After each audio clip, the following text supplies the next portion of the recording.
की जगह आने वाली नई योजना जी राम जी आखिर रोजगार की गारंटी कितनी दे पाएगी? जुगल किशोर महापात्रा साहब, इसके फंडिंग को लेकर बातचीत हो गई, गारंटी कितनी मिल पाएगी, इसके व्यवहारिकता को लेकर बातचीत हो गई।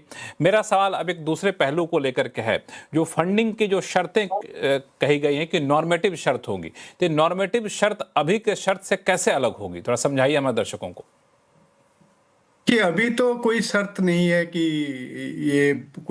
ये आप शर्त फुलफिल करेंगे तो आपको पैसा मिलेगा। ये डिमांड बेस्ड, जैसे कहे कि राइट बेस्ड लेजिस्लेशन है, डिमांड ड्रिवन है। जितना डिमांड काम का मांग होगा उसी हिसाब से फंड फ्लो होगा। लेकिन अभी बात किया गया है कि ये एलोकेशन बेस्ड हो जाएगा।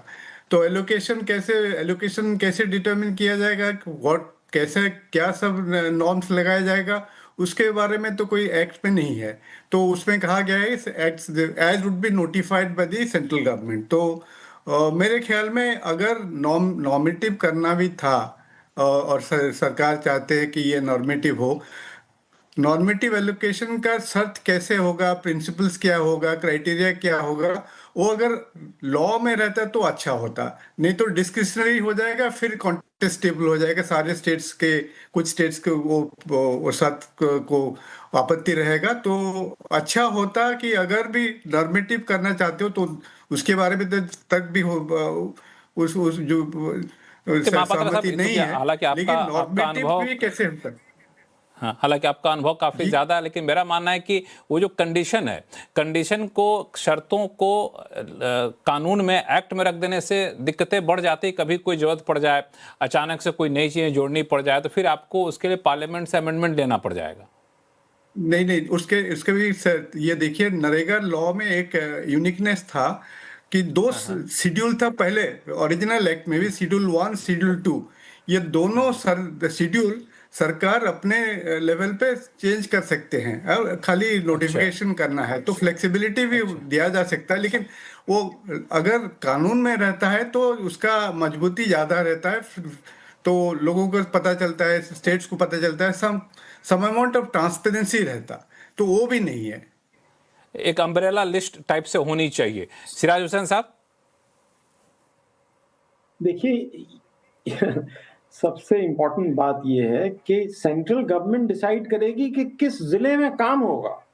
आप सोचिए कि ये हम किस डायरेक्शन में जा रहे हैं।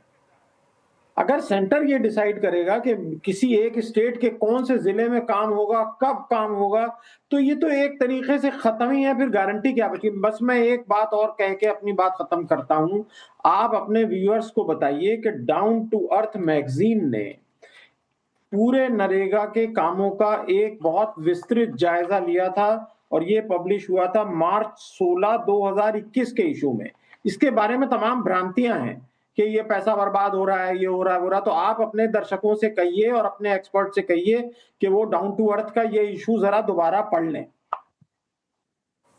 इसमें एक चीज जो आपने कही ना, कि केंद्र सरकार तय करे किस जिले में काम होगा। पता नहीं, मैं बिल में पढ़ रहा था कि ये पंचायत लेवल से योजना बनेगी, पंचायत लेवल की जरूरतों को ध्यान में रखते हुए किया जाएगा, ताकि ऐसा नहीं हो कि देश से कानून बन गया और हर जिले में, हर पंचायत में वही चला। हर जगह की जरूरतों को देखते हुए कौन से क्षेत्र में काम किया जाएगा वो तय किया जाएगा। ऐसा नहीं है क्या विनोद आनंद जी?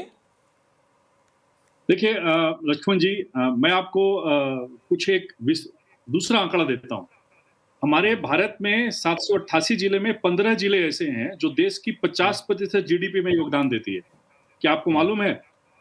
तो George Soros school of thought के जो ओपन सोसाइटी फाउंडेशन के जो प्रवर्तक लोग हैं, जो उस दृष्टिकोण से जो ग्रामीण निवेश को देखते हैं और जो देखना चाहिए विकसित भारत में, वो दोनों अलग है। प्रधानमंत्री जी बार बार एक बात करते हैं, वो है कि रिमूवल ऑफ कॉलोनियल माइंडसेट। हमको उस माइंडसेट से बाहर निकलना पड़ेगा अगर हम एक इक्विटेबल डेवलपमेंट चाहते हैं, तो समानता चाहते हैं। तो सबसे पहले हमको ये सोचना होगा, आप दरभंगा में या मधुबनी में या फिर आप सीमावर्ती जो जिले हैं बिहार के, वहां जितना भी पैसा खर्च कीजिए, बाढ़ आनी हो तो सब डूब ही जाना है, सारा खत्म ही हो जाना है। तो वहां कैसे लगाया जाएगा वो वहां के जिलाधिकारी महोदय तय करेंगे। वहां के राज्य सरकारों को उसके लिए जवाबदेह बनाया जाएगा, तभी तो वो जनता के पास वापस जाएंगे। हमारे यहाँ एक प्रजातांत्रिक व्यवस्था है।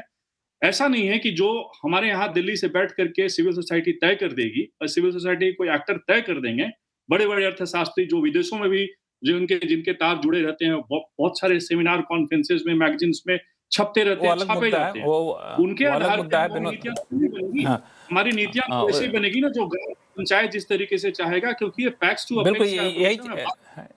हाँ बिल्कुल यही बात मैं कहना चाह रहा था। निखिल डे साहब इशारा कर रहे थे कि नहीं ऐसा नहीं है। निखिल डे साहब, जब ये हम कहते हैं कि पंचायत पे नीति बनेगी, वहाँ पे एक योजना बनेगा, उस योजना के हिसाब से उस पंचायत में मनरेगा के तहत काम किया जाएगा।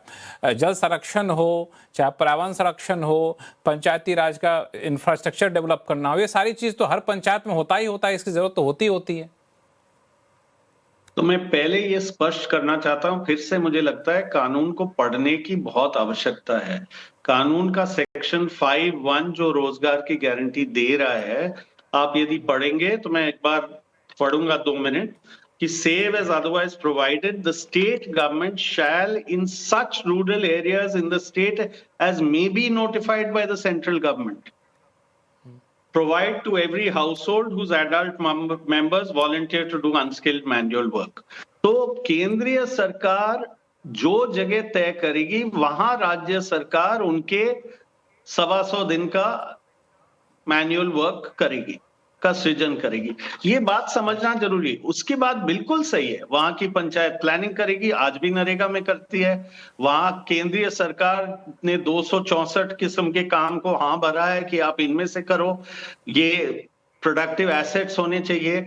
मैं ये स्पष्ट करना चाहता हूं कि यहाँ सारे कंट्रोल केंद्र सरकार के पास हैं कि कहाँ होगा, किस इलाके में होगा, कितना होगा, कितना देंगे किस इलाके के लिए। उसके बाद वो एक इम्प्लीमेंटिंग एजेंसी जैसी है पंचायत, और उसको बिल्कुल मिलना चाहिए, आज भी है। एक दूसरी बात जो आपने रखी थी, मेरे ख्याल में वो भी हम लोगों को बहुत बारीकी से ये समझना चाहिए कि ये जो चीजें विनोद जी कह रहे हैं, ये आज के कानून में किया जा सकता है। आज नरेगा के कानून के अंदर आप उसकी मॉनिटरिंग और बढ़ा दो, आप इन चीजों को कर लो, कुछ नहीं रोकता है नरेगा कानून कि आप उसके अंदर ज्यादा से ज्यादा मॉनिटरिंग की व्यवस्था करो। और तीसरा मैं एक बात कहना चाहता हूं कि जहां भ्रष्टाचार हुआ, आपने कहा 23 राज्यों में हुआ, आपने कहा बंगाल में हुआ, इन सारी जगहों में कौन जिम्मेदार है उस भ्रष्टाचार के लिए? एक पूरा व्यवस्था जिसको तनख्वाह मिलती है, एक इंजीनियरिंग विभाग है, वो पैसा वो हाँ नहीं भरे, वो मेजरमेंट बुक नहीं भरे तो नरेगा का एक पैसा आगे नहीं जा सकता है। लेकिन ये पूरा थोपा जाता है मजदूरों के ऊपर। तो बंगाल में जो भी लड़ाई है या जो भी भ्रष्टाचार हुआ, वो मजदूरों की गलती नहीं, वो पेमेंट करने वाले की गलती है, और उन सबको जेल भेजना चाहिए, उन सबको नौकरी से हटा देना चाहिए, ठीक हो जाएगा नरेगा। लेकिन वहां के मजदूरों के साथ कितनी तकलीफ हुई, 1 करोड़ वहां लोग थे रजिस्टर्ड काम के लिए, उनका क्या दोष था और उनका क्यों काम रोक दिया? और सुप्रीम कोर्ट और हाई कोर्ट ने कहा आप उनका काम वापस चालू करो। तो ये वो होता है डिमांड बेस्ड, जिनकी जरूरत है उनको मिले, और जिन्होंने गलती की उनके ऊपर कार्रवाई करें। ऐसी व्यवस्था नरेगा में भी हो सकती है, नहीं हो रही है, दिक्कत ये है। तो जो मौजूदा कानून है उसी में हम लोग संशोधन कर सकते थे, इसकी जगह नए कानून लाने की जरूरत नहीं थी, निखिल डे साहब कह रहे हैं। लेकिन जो दलीलें दी जा रही वो है कि हालात बदल गए हैं। गरीबी, जो नीति आयोग की रिपोर्ट है, गरीबी काफ़ी हद तक बदली है। अब तक जो लीकेज थे उसको सुधारने के लिए कई सारे कदम उठाए गए। जब वो सारे कदम बेकार साबित हुए, ज़मीन पर लागू नहीं हो पाए, इसलिए नया कानून लाना पड़ा। सरकार ने ऐसी दलील दिया। अब ये नया कानून जब आएगा, संसद में बहस होगी, हो सकता है कमेटी के पास जाए, फिर जिस शक्ल में आएगा उसके बाद सबसे बड़ी चुनौती यही होगी कि इस कानून के तहत रोजगार की गारंटी कैसे सुनिश्चित की जाए।